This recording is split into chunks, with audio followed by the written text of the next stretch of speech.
Selamat datang kembali di Jakarta Vintage IG Live. Malam ini kita akan berbincang-bincang dengan Mas Chandra Gautama. Oke, orangnya udah datang. Halo Mas, apa kabar? Baik Mas, apa kabar? Udah buka apa tadi? Ya, menu biasalah. Ya, seperti layaknya orang Jawa, pakai Orang Jawa tuh kolak. apa? Makannya Ya, kolak pakai ya? itu. Iya, kolak. Terus ya, yang manis-manis lah. Oke. Ya, waduh. Terus ini udah 2 bulan ya di rumah juga sama ya. Kalau orang yang kerja di bidang publishing juga di rumah, nggak Iya, ke kantor. iya. Sejak 19 Maret ya, kita sudah work from home ya. Oke. 19 Maret ya, jadi hampir 2 bulan Ah, lebih kita ini. Tapi kan itu suatu hal yang biasa nggak sih? Apa Ya, ini sebenarnya, kebiasaan baru? WFH ini kebiasaan baru buat editor di sebenarnya, KPG. Sebenarnya kalau kita mau milih, kita yang bekerja di redaksi, ya sebenarnya malah Ah, ini cita-cita lama ya. Oke. Cita-cita lama karena sebenarnya kerja redaksi itu kalau dia harus menyunting buku, lalu kemudian mengerjakan hal yang lain, sebenarnya bisa dimulai dari rumah. Sebenarnya sebelum PSBB kami itu punya kebijakan untuk waktu yang fleksi. Jadi jam Oke. datangnya itu kan sebenarnya ini mudah, saya tidak tahu apakah ini akan jadi momentum. Jadi memang tidak semua pekerja di dalam industri buku itu memang harus ngantor ya setiap hari ya sebenarnya. Oke. Oke. Oke. Ini saya belum kasih introduction nih mengenai Mas Chandra. Oh Oke, ini ya, Anda kebetulan. ini gara-gara Anda ini saya punya punya Instagram aja itu dibikinkan kawan-kawan KPG. Makanya mereka bilang, Oh lalu gitu. mereka bilang tidak usah di-follow pokoknya. Itu anak-anak itu. Oke, apa namanya? Oke, saya kasih introduction ya mengenai Mas Chandra ya. Jadi Mas Chandra Silakan. Gautama ini adalah seorang senior editor di KPG. KPG itu kalau singkatannya itu Kepustakaan Populer Gramedia, ya. Ya, Jadi salah ya, satu anak perusahaan Gramedia Group yang fokus di publishing, ya, di book ya, publishing. ya, Gitu. Ada ya, sebenarnya ya. ada bukan hanya KPG ya, publishing house-nya ya. Ada Ada juga 6 yang ya, lain ya. termasuk KPG ya. Oke, Ada, 6. Ini salah satu. ada 6. Ya, ya, Oke. yang ya.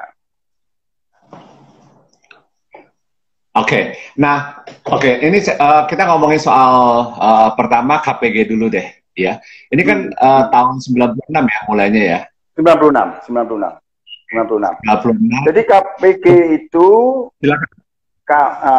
KPG itu sebenarnya didirikan untuk Ya. mempopulerkan sains sebenarnya. Oh, Jadi tahun oke. 96, tahun Ya. 96 itu sebenarnya pendiri kita, Dr. Paragitri Taisimbolon, yang Ya. wartawan senior, itu membayangkan bahwa sudah saatnya seluruh peri kehidupan kita itu dilandaskan pada sains. Oke. Kenapa? Kenapa?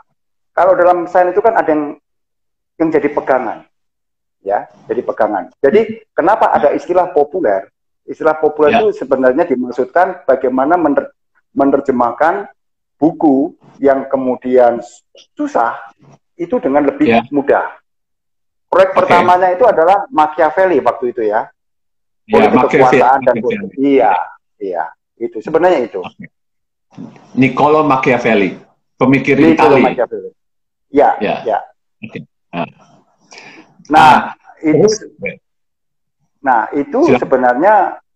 sebenarnya itu baru terasa betul urgensi kita sebagai bangsa untuk mempopulerkan dan mencintai sains itu baru sekarang ini.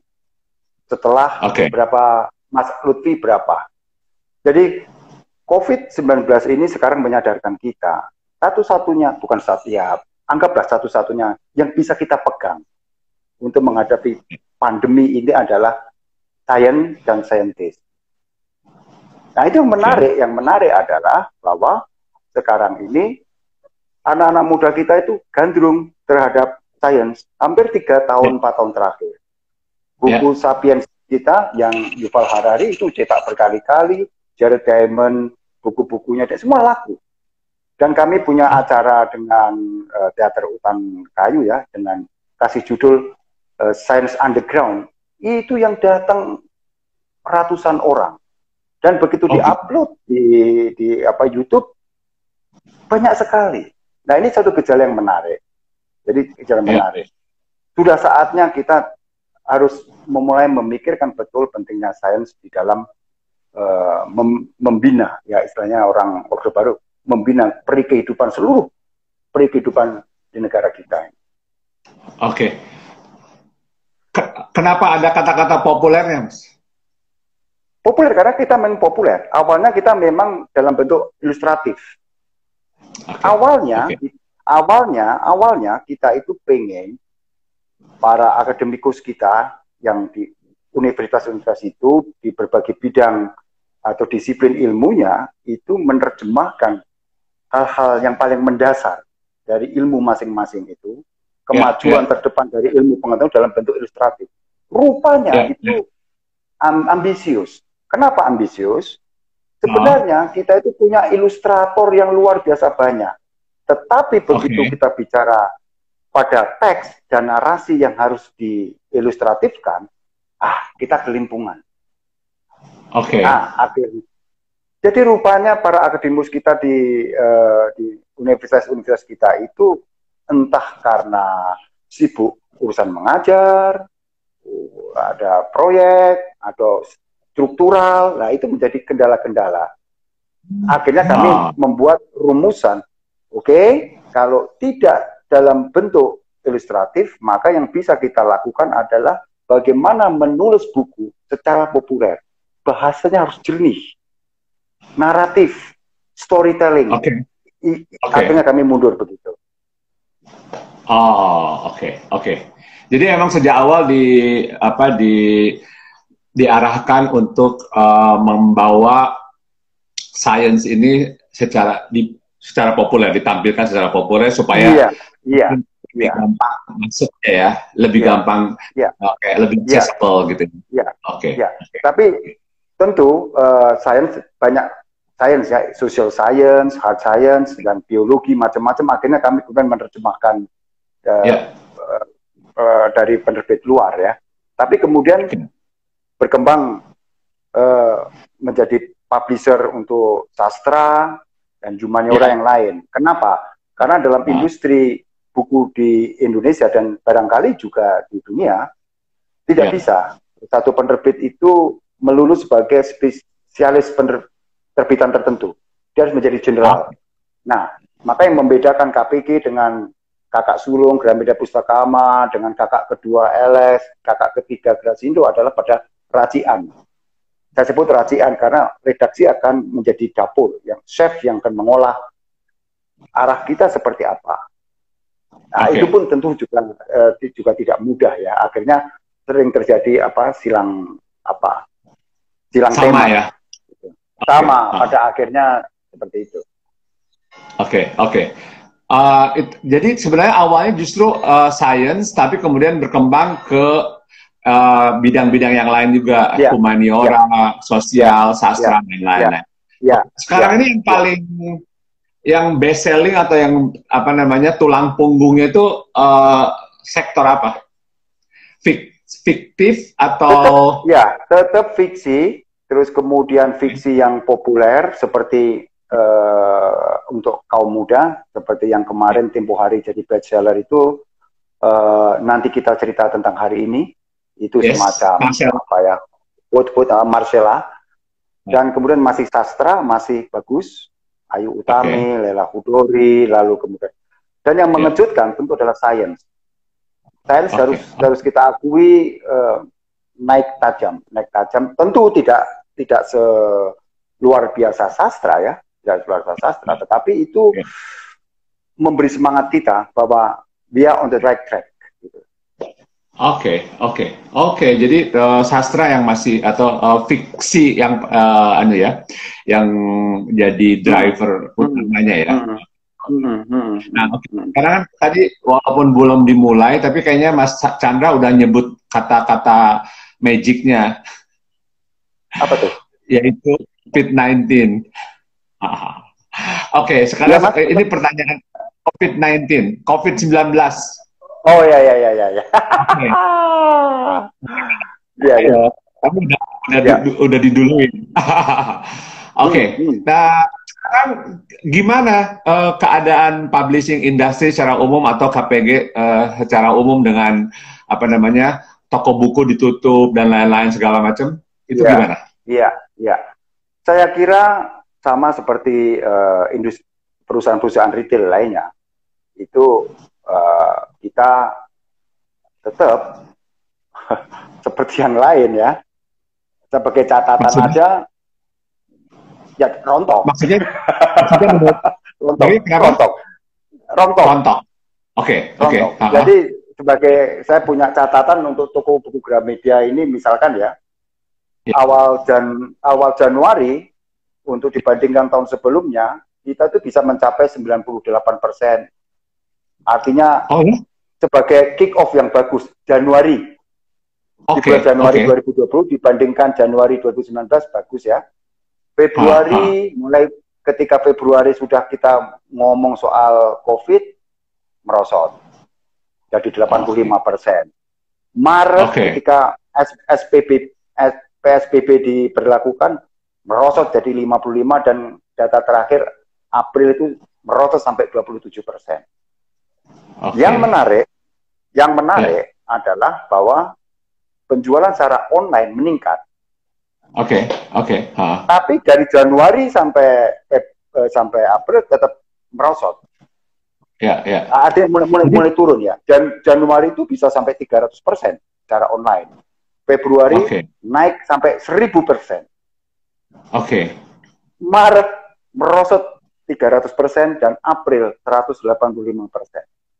Tetapi harus diingat bahwa angka-angka yang luar biasa ini di online itu dibandingkan dengan toko buku offline itu jauh berbeda.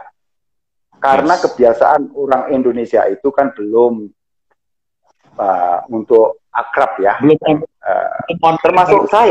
Termasuk saya sendiri tidak akrab dengan e-book, terus kemudian membaca, membeli secara online ya.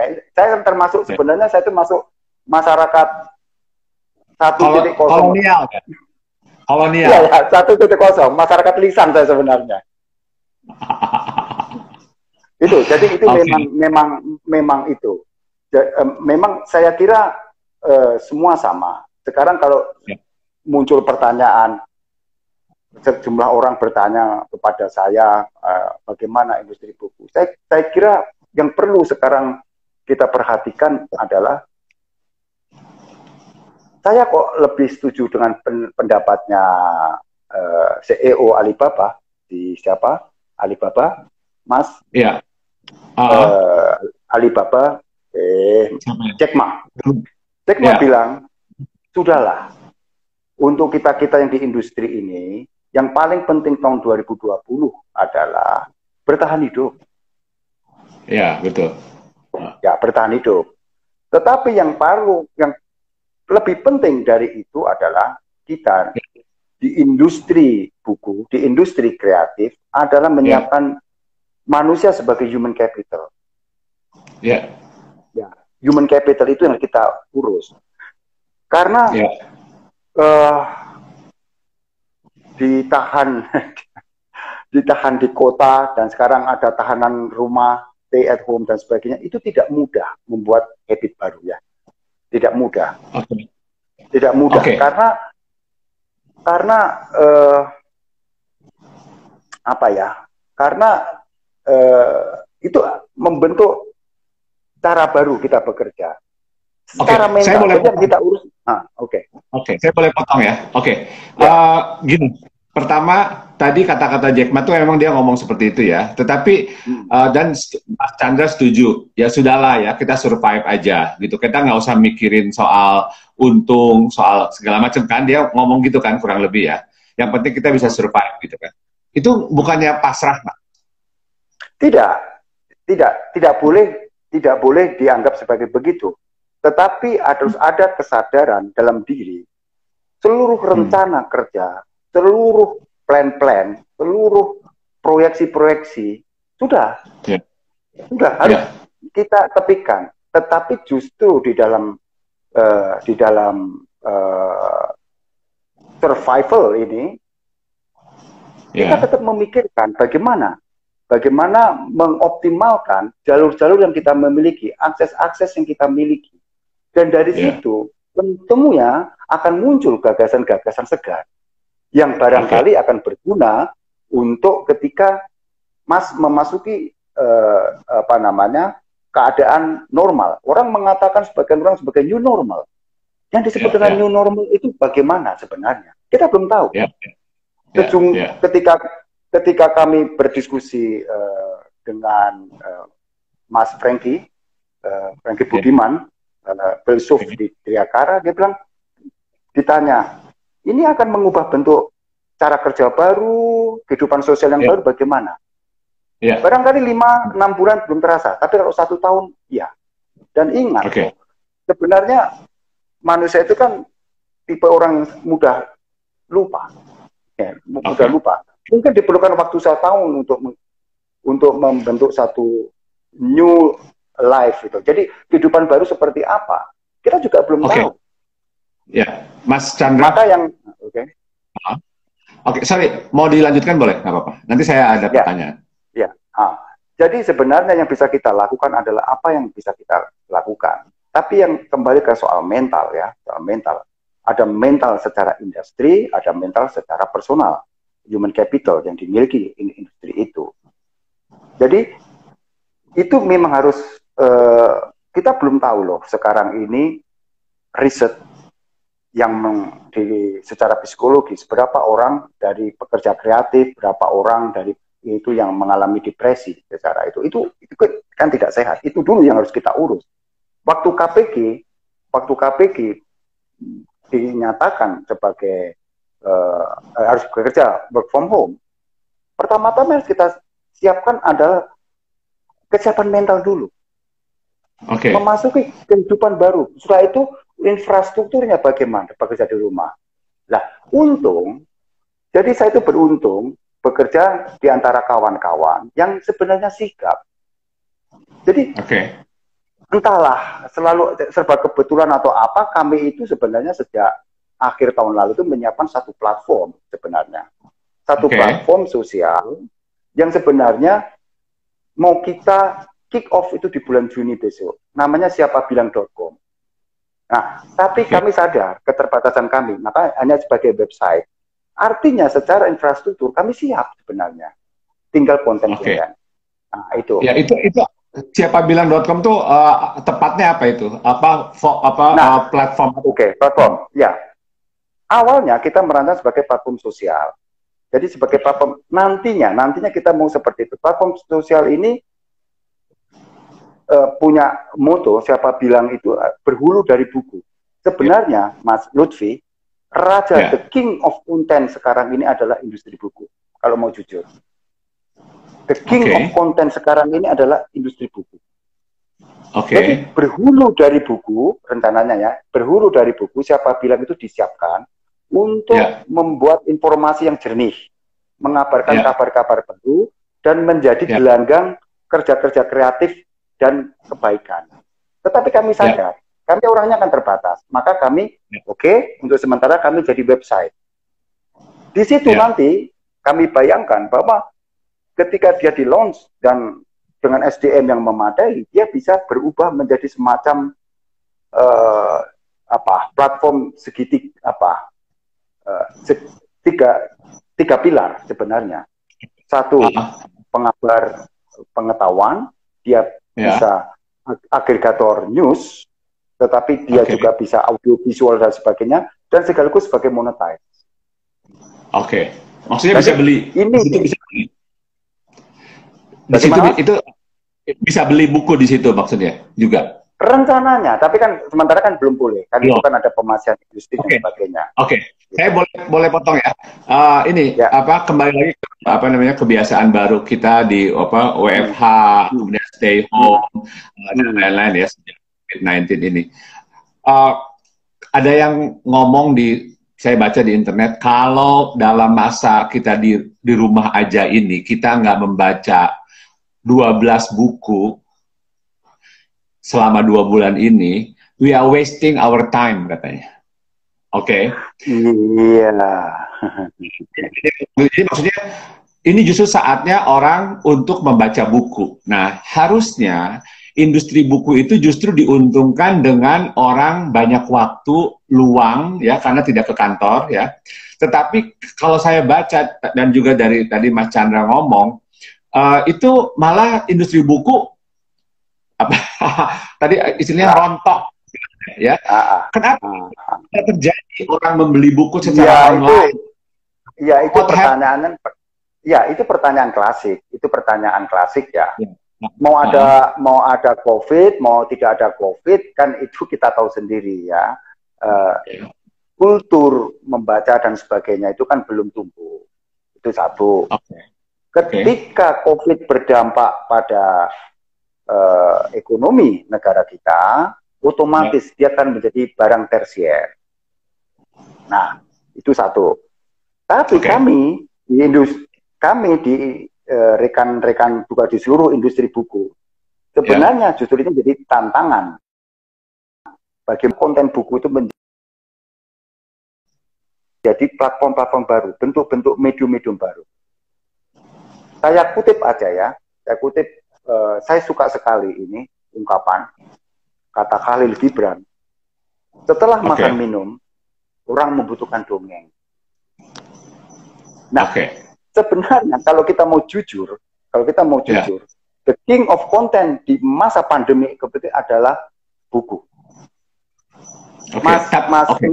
Mas Lutfi mau saya dongengi satu cerita yang saya ambil, yang bisa saya sarikan dari satu buku. Ada satu cerita yang agak jorok, satu cerita yang agak jorok, dan satu cerita yang akan kita bisa bikin gergeran. Yang jorok mungkin nggak usah, karena di bulan Ramadan ya. Dan itu semua sumbernya dari buku loh, Mas. Mau saya bacakan? Nanti aja. Nanti aja ya, nanti aja.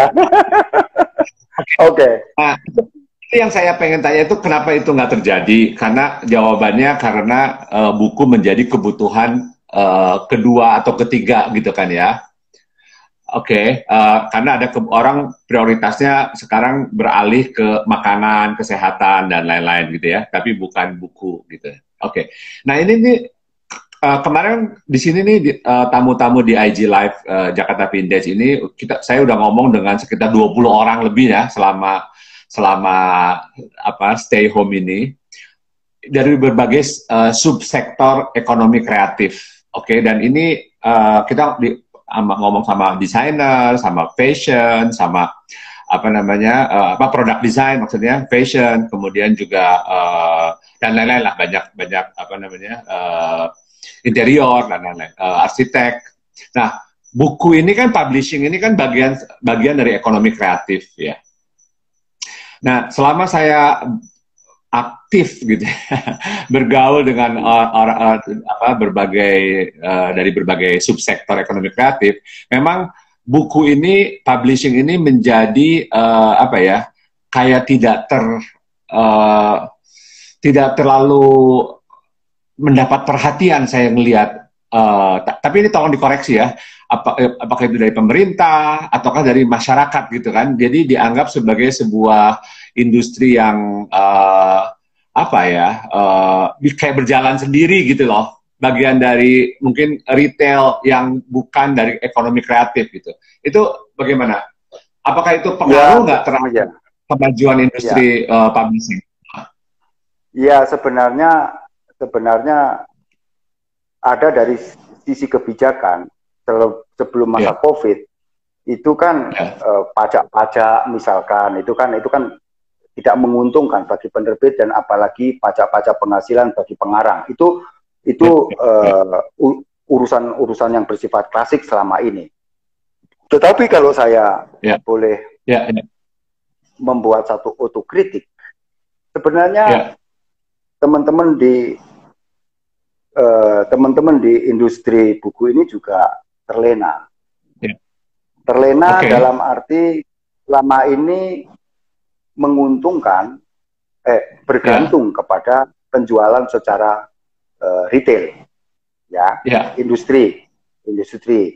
Nah, padahal kalau misalkan kita mampu membuat satu ekosistem yang bersifat kolaboratif dengan berbagai sektor lain, seperti dulu pernah saya sampaikan kepada Mas Lutfi dan Mas Lutfi, saya buka di sini nggak apa-apa ya, Mas Lutfi? Ya. Nah, jadi kawan-kawan yang mendengarkan kawan saya, Mas Lutfi ini, kami itu di KPG pernah merancang pada satu proyek yang cukup lumayan tentang sirih, pinang, dan tembakau dalam tradisi Indonesia. Dan Mas Lutfi dengan tajam itu memberi judul itu dengan sangat cerdas. #Rekat Indonesia, RI. Nah, itu ada contoh kecil bagaimana sebenarnya gagasan-gagasan yang berkolaborasi dengan industri lain itu seharusnya dilakukan. Nah, kenapa kami sebut terlena? Memang ya kami berjaya artinya sebagai industri. Padahal sebenarnya kalau misalkan ada satu unit khusus di masing-masing penerbit itu yang mampu memberikan kolaborasi-kolaborasi semacam ini, income itu sebenarnya tidak hanya dari itu, tidak hanya dari penjualan buku, tetapi dari bentuk-bentuk lain. Memang sudah dilakukan, satu buku difilmkan, satu buku di itu. Tapi saya kira jauh lebih luas. Jadi sebenarnya kalau kita mau jujur ya, gudang konten itu sebenarnya adalah industri buku. Buku. Jadi saya bilang anggap aja sebagai otokritik terhadap industri buku di Indonesia, bukan hanya di Kompas Gramedia. Itu adalah ketidakmauan untuk mengeksplorasi sedemikian rupa dan berkolaborasi dengan industri lain. Itu. Ketidakmauan berkolaborasi dengan industri lain. Ya, terlena lah. Saya bilang nggak bisa terlena ya. Jadi karena terlena misalnya dalam KPG, karena bukunya Marcella. By the way, Marcella ada di sini. Marcella, apa kabar? Ya, Marcella ini kawan debat saya di KPG. Ini Wonder Woman dia ya. Iya. Karena misalnya gini, mungkin terlenanya boleh saya mengilustrasikan ya, membayangkan. Terlenanya misalnya bukunya Marcella, itu lakunya kan kayak kacang goreng ya, dan itu unbelievable. Saya kayak amazed banget gitu ya. Nah, terus difilmkan. Dalam berapa hari itu udah tercetak udah dicetak ulang gitu kan, saya bingung sekali itu. Terus difilmkan. Itu terlenanya seperti itu. Oh, udah tenang deh gitu ya. Seperti itu. Bukan begitu. Bukan begitu. Jadi dalam kasus Marcella ini sebenarnya generasinya Marcella adalah generasi yang mampu menangkap gagasan dalam bukunya dan dieksplorasi menjadi medium-medium baru. Tentu dari segi penjualan buku, maka Marcella dan kawan-kawan bergantung kepada toko buku. Ya kan? Jadi kalah sigap lah. Saya bilang kalah sigap. Ya kan? Makanya sebenarnya di KPG sendiri kami tahu kok orang seperti saya, tentu urusannya kan adalah buku-buku yang dibilang orang serius. Tapi bagaimana pasar yang muda-muda seperti Marcella dan sebagainya? Makanya kami membentuk lini namanya Pop, lini namanya Ice Group dan sebagainya. Nah, itu. Nah, jadi persis di situ. Kalau saya mengalami sendiri di KPG, memang kami ini setiap hari sudah disibukkan dengan kerja rutin untuk menghadapi satu naskah itu kan bukan menghadapi 2 lembar artikel di surat kabar, Ya. Dan itu membutuhkan waktu. Nah, memang seharusnya industri buku itu harus mencontoh satu industri lain, mungkin di Google atau di mana di situ berkumpul orang-orang edan, orang-orang gila yang suruh memikirkan aja itu urusan apa yang bisa diapa-apain. Lalu ada lagi unit khusus yang mampu men-share, mengkolaborasikan gagasan-gagasan ini dengan industri lain yang tepat. Jadi itu sebenarnya otokritik kita ya. Ya. Oke. Jadi tidak waktu itu mungkin selama ini kurang memaksimalkan konten yang ada, mau potensi konten dari buku-buku itu dengan berkolaborasi dengan industri lain. Jadi hanya fokus di penerbitan buku saja, gitu kan ya? Iya. Jadi seperti yang saya bilang itu, contoh konten itu. Jadi begini, Mas. Saya punya rumusan. Saya punya rumusan yang tiap dari kami itu kan menulis di dinding kami di dinding kantor kami itu, saya tulis begini. Ladang kata-kata kita itu harusnya berangkat dari denyut nadi masyarakat di mana kita hidup. Jadi problem yang membawa kita adalah problem. Jadi ketika saya pengen mengeksplorasi dan mengajak Mas Lutfi untuk memikirkan, ini ada sesuatu yang menarik dalam kebudayaan kita mengenai kebiasaan sirih pinang dan sebagainya. Ini harus diketahui. Tetapi bentuknya kalau buku aja, ya dia akan begitu-begitu aja. Dia harus disampaikan secara kreatif. Makanya itu yang harus dilakukan. Barangkali barangkali ke depannya muncul kesadaran, iya memang sudah saatnya kita berkolaborasi dengan industri lain. Dan itu memang tidak mudah. Jejaring ini memang tidak mudah. Nah, tinggal bagaimana mengklopkan itu loh. Itu memang harus ada seni tersendiri, Thomas. Ada ada passion yang sama, ada kepentingan yang sama dan sebagainya. Itu kan tidak mudah. Oke. Ya, nah dari tadi ini belum disebut oleh Mas Chandra potensi-potensi mengembangkan industri publishing ini di luar buku gitu ya, dalam misalnya e-book atau audiobook gitu ya. Itu bagian dari strategi ke depan, apakah sudah sebelumnya dilakukan? Kalau itu sudah. Terus gimana sebenarnya perkembangannya atau progresnya itu seperti apa? E-book itu respons masyarakat itu seperti apa? Apa masyarakat pengen tetap pegang bukunya hard copy gitu atau gimana? Ya, itu platform e-book dan sebagainya itu kan sudah kami lakukan ya. Kami lakukan. Terus terang saya tidak memiliki data, memang tidak memiliki data yang pasti, tetapi captive market kita untuk e-book itu adalah pemerintah-pemerintah, perpustakaan-perpustakaan, bukan orang per orang. Jauh lebih besar adalah badan-badan, lembaga-lembaga, dengan kemudian menggratiskan itu.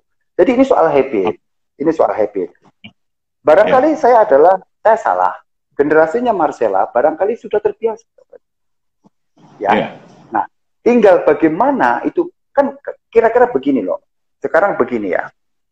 Orang bilang bahwa generasi milenial itu adalah generasi yang tidak tajam dalam urusan memikirkan makna dari sesuatu. Ya oke. Kalau begitu kamu kasih dong sesuatu yang bersifat pendek, tidak panjang, dan diolah secara kreatif. Kan itu tantangannya. Orang seperti saya tentu tidak mampu menangkap apa yang di benak generasinya Marcella misalkan. Maka saya harus berkolaborasi dong dengan Marcella, karena dia ngerti generasinya seperti apa. Gitu.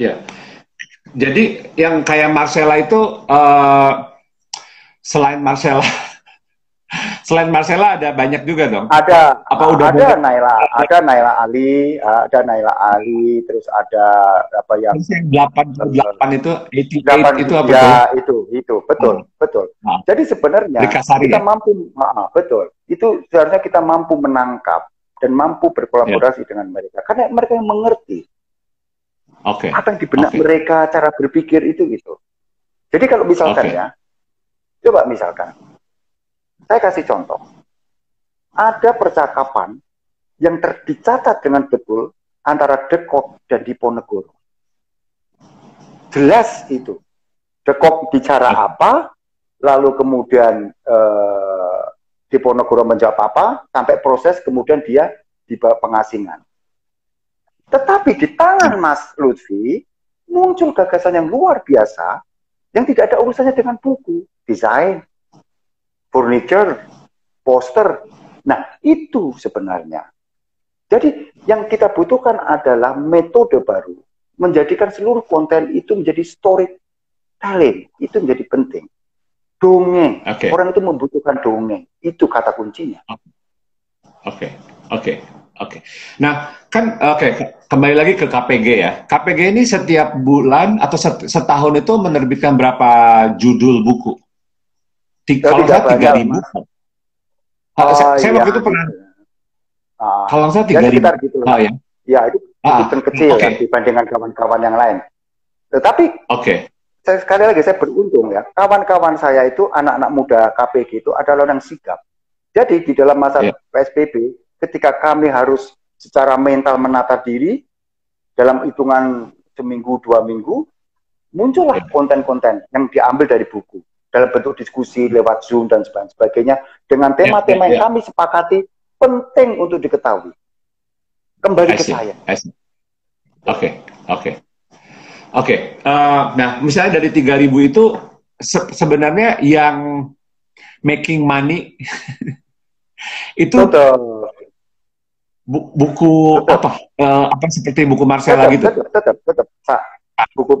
Buku Marcella yang anak muda, lalu kemudian sastra. Tapi kan kami itu juga punya program yang menyumbang pemasukan buku-buku Yamenora yang kami sebut sebagai co-publishing. Jadi co-publishing itu kami rancang itu begini, Mas. Kami sangat sadar. Jadi begini, saya agak mundur ke sedikit. Pada masa-masa reformasi, ketika Soeharto jatuh, wah, orang menikmati kembali seluruh ilmu-ilmu Yamenora, ilmu sosial, ilmu politik, dan sebagainya, kemudian melorot lagi. Nah, kemudian, buku-buku arkeologi, buku-buku sejarah yang penting, itu tidak disambut pasar setelah masa era reformasi. Padahal itu buku penting.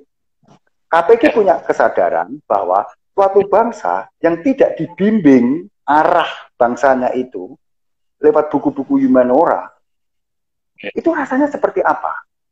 Itu. Nah, akhirnya kami sepakat, bagaimana supaya harganya murah? Karena salah satu harga buku itu adalah pada orang membeli buku, dan kesukaan adalah harga.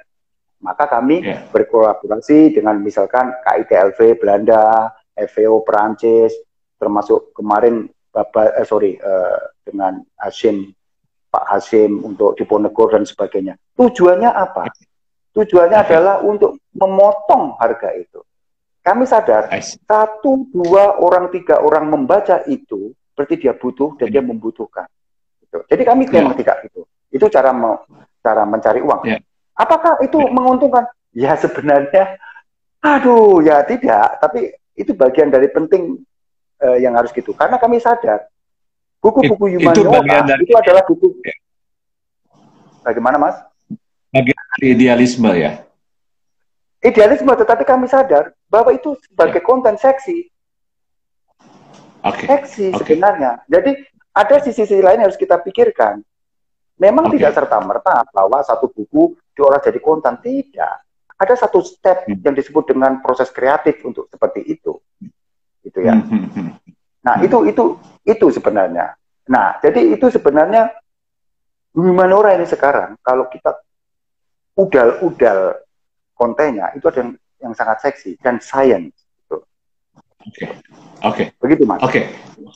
Ya, sekarang ini kan pertanyaan mengenai prospek book publishing industry itu, misalnya KPG lah dalam hal ini, atau boleh juga ngomongin secara umum boleh. Itu kedepannya setelah ini tuh gimana? Karena kan prioritas berubah ya segala macam. Apa yang dilakukan oleh KPG selain siapabilang.com? Nah itu Mas, itu pertanyaan yang susah dijawab.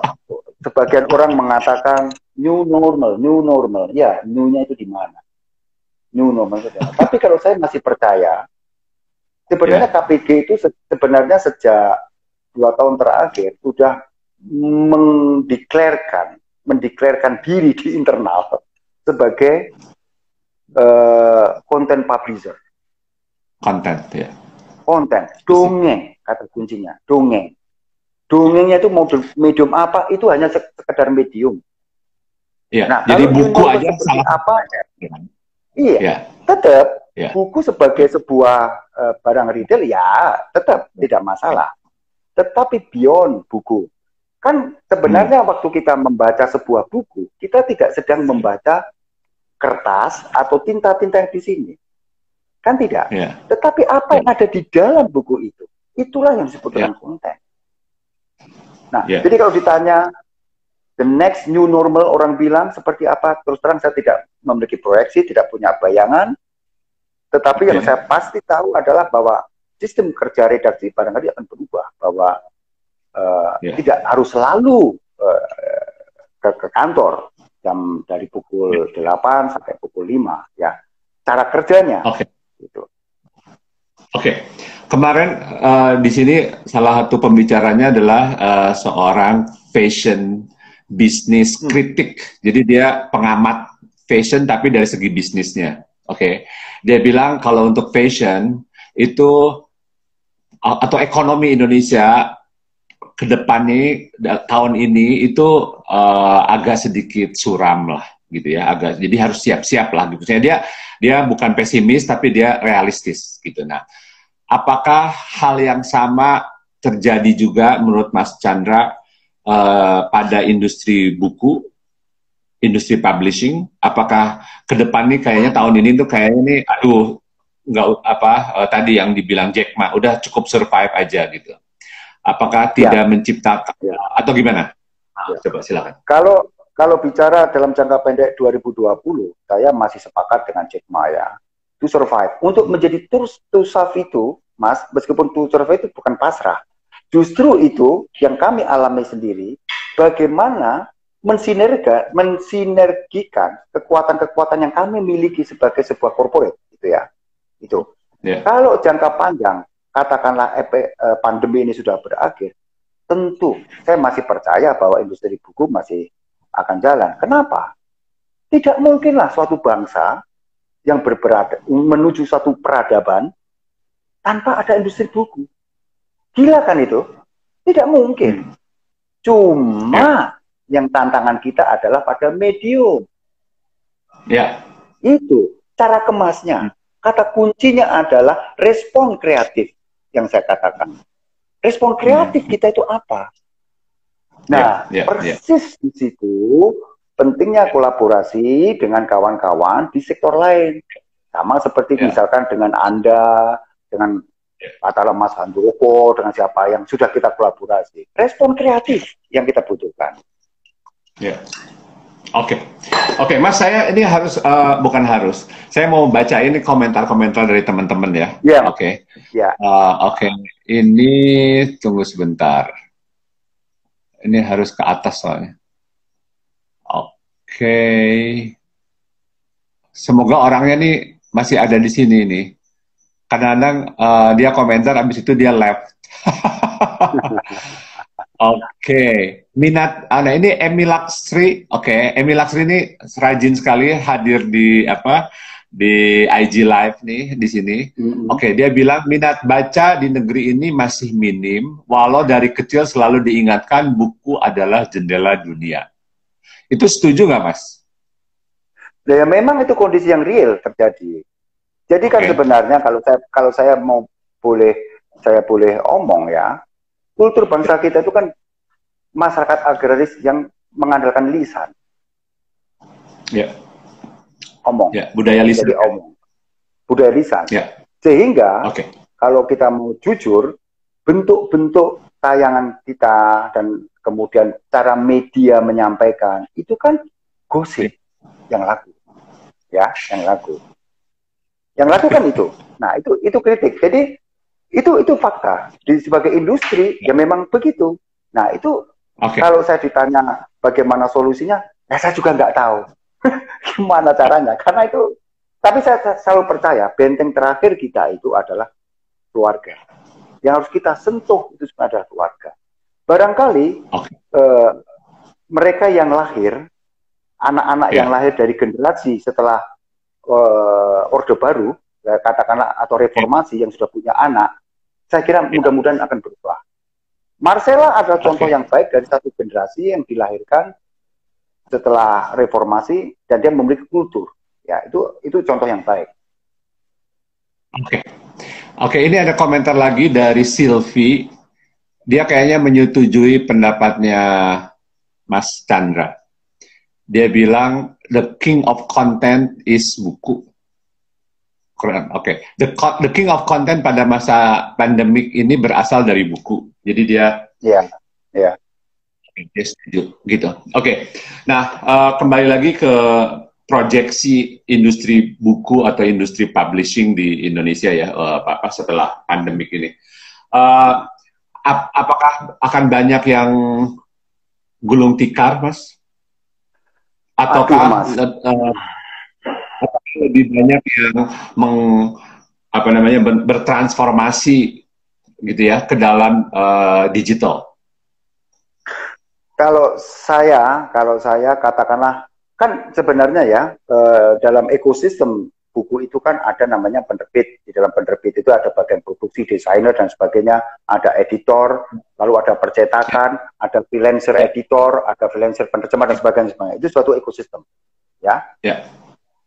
Kalau saya katakanlah kita percaya sama Pak Doni, Ketua Gugus Penanganan COVID, Juli kita aman. Saya kira kok perubahannya tidak sedrastis yang kita bayangkan, yang dianalisis oleh para ahli, para pakar, yang new normal. Ya, itu satu. Lalu proyeksinya bagaimana, apakah akan beralih dan sebagainya, ya itu tergantung apakah kita mampu membuat otokritik terhadap kita sendiri sebagai penerbit. Kata kuncinya adalah itu, dongeng, pada konten dan pada medium baru itu. Tapi toko buku sebagai offline itu saya kira kok masih tetap dibutuhkan untuk kasus Indonesia ya, Mas. Kasus Indonesia.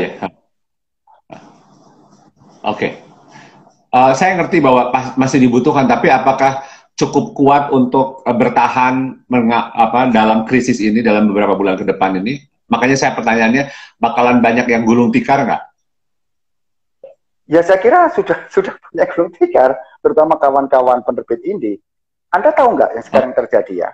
Sekarang apa yang terjadi?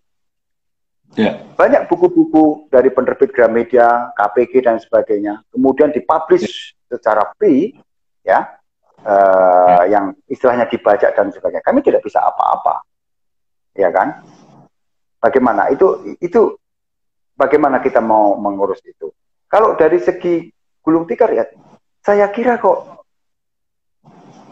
saya tidak tahu, Mas. Saya harus menjawab itu. Ketahanan kita mau berapa bulan? 6 bulan kah? Sampai akhir tahun kah?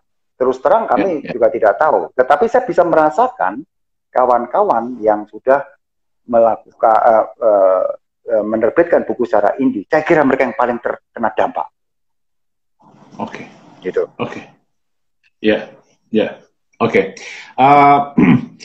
Ketergantungan penerbit seperti KPG ini pada jaringan distribusi kayak toko buku, dalam hal ini mungkin ya toko buku Gramedia, tapi di luar itu kan juga ada toko buku lain ya. Itu sebesar apa?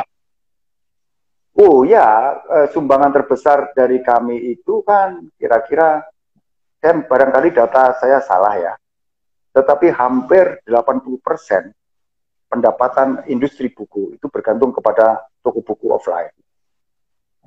Itu. Nah, kalau new normal itu nanti, new normal yang dibayangkan para pakar itu benar, maka seharusnya pembelian buku secara online itu akan yang berkembang. Ya, itu. Tetapi mari kita andaikan bahwa kebiasaan ini kan dimiliki oleh mereka yang terpelajar dari golongan kelas menengah ya dan sebagainya. Lalu bagaimana kawan saudara-saudara kita yang masih di pelosok, yang tidak memiliki jaringan internet atau tidak akrab dengan gadget dan sebagainya. Jadi kita tidak boleh membayangkan industri buku itu Jakarta tok atau Surabaya tok atau Jogja tok. Tapi kawan-kawan kita di pulau-pulau lain itu bagaimana? Itu tentu ketergantungan kepada toko buku offline sangat besar. Oke, ini ada pertanyaan dari Dwi Putra. Bagaimana dengan prospek genre buku anak? Kedepannya itu gimana? Ya. Sementara anak Indonesia sendiri perlu banyak bahan literasi. Ya, itu dalam data-data di toko buku anak itu selalu dicari. Selalu dicari. Yeah. Dia adalah selalu tinggi itu rate-nya. Sangat prospektif. Tinggal bagaimana kita mengemas dengan cara-cara yang baru. Itu selalu tantangannya. Tetap dia akan dicari. Ya, tetap akan dicari. Ini ada lagi dari Silvi. Tadi ini Silvi Tanaga. Tadi juga udah komentar. Apakah ada strategi dari penerbit untuk membuat harga buku lebih terjangkau? Dari pengamatan saya, harga buku di Tiongkok 2-3 kali lipat lebih murah. Saya merasa harga buku di Indonesia cenderung tinggi. Saya kayaknya setuju. Saya setuju tuh. Nah, memang Mas, memang itu harus saya bilang sebagai persoalan yang bersifat struktural. Ya, sejak zamannya Ibu Megawati, itu kawan-kawan di IKP itu sudah bilang, Mbok sudah toh, untuk industri buku, pajak-pajak yang membebani PPN, terus kemudian yang pajak-pajak yang lain itu Mbok dihapuskan, supaya buku itu lebih itu. Nah, terutama adalah pajak penghasilan untuk para penulis, itu jadi sangat penting, gitu kan? Misalkan kami nyetak, kami harus dipotong pajak, lalu kemudian ke toko buku harus ada pajak. Jadi ada beban pajak yang membebani itu. Itu masalah yang bersifat struktural dan itu memang negara yang harus memutuskan. Tetapi sekarang yang menarik adalah betul isu lama, tetapi alhamdulillah kabar terakhir untuk membantu di masa pandemi ini pajak PPN pembelian itu dipotong 10% sudah dipotong. Itu kabar baik ya, kayak gitu. Tetapi ya jangan begini aja. Kalau kita mau menjadi bangsa yang benar-benar mau membaca, benar harga buku tinggi itu salah satu faktor penting adalah pajak. Dan yang bisa menyelesaikan itu adalah negara. Oke. Jadi dan itu negara sampai sekarang kemajuan gitu ya.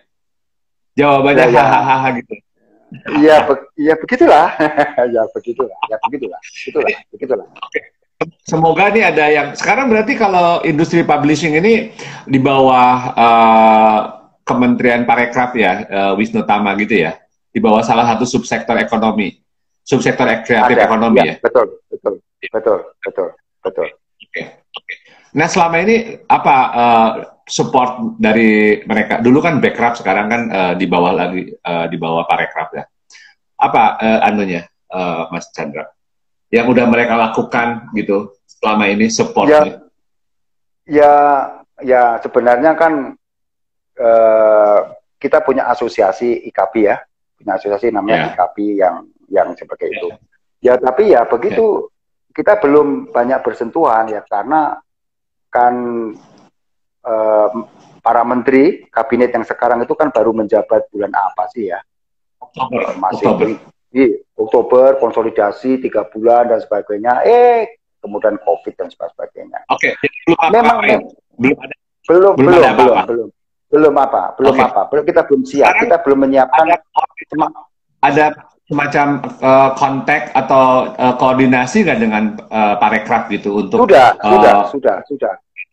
sudah, tetapi kita belum setelah COVID ini. Ya. Kita sudah menjalin komunikasi dengan Pak Wisnu Tama, tetapi kami sendiri masih merancang skema-skema apa, baik untuk ngurus di masa krisis ini, ya, katakanlah sampai Desember, lalu kedepannya seperti apa. Jadi harus ada sustainability-nya yang harus kita urus. Nah, ini kawan-kawan IKP masih menggodok. Oke.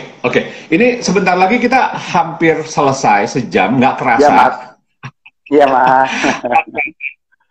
Aduh, nanti kalau misalnya masih bicara terus terputus, nanti kita lanjutkan lagi, kita ulang, maksudnya kita lanjutkan ya.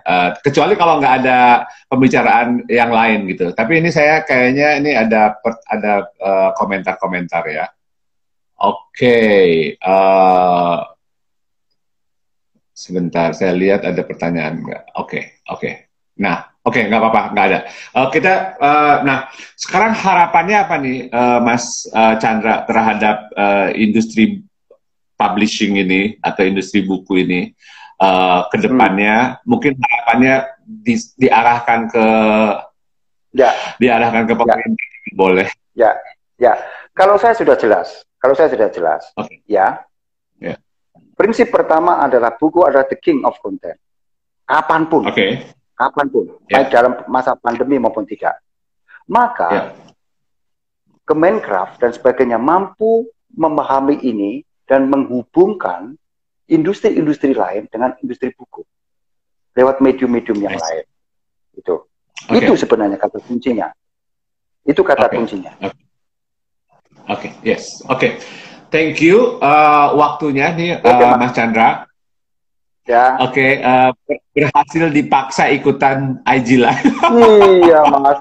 Padahal saya sudah nggak pede, saya bilang nggak pede. Wong saya Instagram saya aja dibikinkan anak-anak KPG.